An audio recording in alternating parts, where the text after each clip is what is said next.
Hi everyone, I am Ken Tyron A. Alinario. Hi everyone, my name is Kim Leo Alpuetas, and our topic is Chapter 1, The Human Body, an Orientation. Chapter 1, The Human Body, an Orientation. What is anatomy and physiology? What are the characteristics of life? What are the language of anatomy? Regional terms. According to Oxford Language, anatomy is the branch of science concerned with the bodily structures of humans, animals, and other living organisms, especially as revealed by dissection and the separation of parts. According to Open Oregon's Gate at Education, physiology is a branch of biology that deals with the normal functions of living organisms and their parts. In other terms, the way of which living organism or bodily part function. As you can see in the diagram, it is convenient to consider the structures of the body in terms of fundamental levels of organization that increase in complexity, such as we will define this from smallest to greatest: chemicals, cells, tissues, organs, organ system, and organism. The smallest unit of any of these pure substances or elements is an atom. Atoms are made up of subatomic particles such as protons, electrons, and neutrons. Therefore, two or more atoms combined together will form a molecule such as water molecules, proteins, and sugars that most commonly found in all living things. Next is the cell.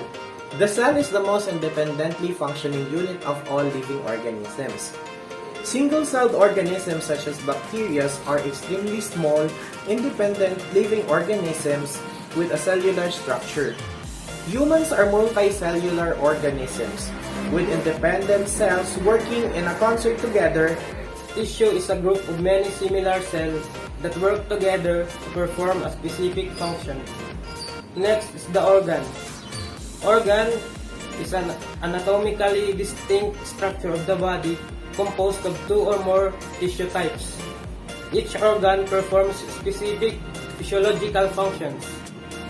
And lastly is the organ system. It is a group of organs that works together to perform functions or meet physiological needs of the body. According to Study.com, there are 8 characteristics of life. Number 1 is cell organization. Number 2 is reproduction. Number 3 is metabolism. Number 4 is the homeostasis. Number 5 is heredity. Number 6 is response to stimuli. Number 7 is growth and development. And number 8 is adaptation through evolution. Well, according to lumenlearning.com, all living things or living organisms has several key characteristics or functions. These are the following: order, sensitivity or response to the environment, reproduction, growth and development, regulation, homeostasis, and energy processing. Order. Organisms are highly organized, coordinated structures that consist of one or more cells. In multicellular organisms like humans, similar cells from tissues collaborate to create organs. Organs work together to form organs. Sensitivity or response to stimuli. For example, plants can be bent towards the source of light, climb fences and walls. They can respond to by touch, for example, is makahiya. And tiny bacteria can be moved toward or away from the chemicals. This process is called chemotaxis, and in light, this is phototaxis. Movement toward a stimulus is considered positive response, while moving away is considered negative response. Reproduction. Single-celled organisms reproduce by first duplicating their DNA and dividing it equally as the cell prepares to divide to form two new cells. Multicellular organisms often produce specialized reproductive germline cells that will form new individuals. Growth and development. Organisms' growth and development following specific instructions coded for by their genes. These genes provide instructions that will direct cellular growth and development, ensuring that the species young will grow up to exhibit many of the same characteristics as its parents. Regulation. Even the smallest organisms are complex and require multiple regulation mechanisms to coordinate, interact, functions, and responses to stimuli, and cope with environmental stresses. Homeostasis. In order to function properly, cells needed to have an appropriate concentration of diverse chemicals. Organisms are able to maintain, interact in any condition and with a narrow range almost constantly. Despite of environmental changes, through homeostasis, the ability of an organism to maintain contrast, interact conditions are maintained. Energy processing. All organisms use a source of energy for their metabolic activities. Some organisms capture energy from the sun and convert it into chemical energy in food, which is photosynthesis. Others use chemical energy in molecules they take in as food. Language of anatomy.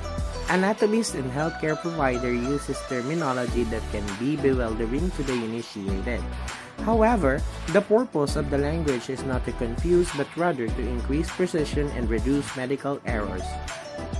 For example, is a scar above the wrist located on forearm 2 or 3 inches away from the hand, or it is the base of the hand? It is on the palm side or the back side. By using precise anatomical terminology, we eliminate ambiguity. Anatomical terms derive from ancient Greek and Latin words. Because these languages are no longer used in everyday conversation, the meaning of their words does not change. Abdominal regions and quadrants. About the location of patient's abdominal pain or a suspicious mass, healthcare providers typically divide up the cavity into either 9 regions or 4 quadrants, which is seen on the picture.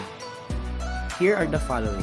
On the right side, right hypochondriac region, right lumbar region, and right iliac region. On the middle, epigastric region, umbilical region, and hypogastric region. On the left side, left hypochondriac region, left lumbar region, and left iliac region. And the quadrants are the following.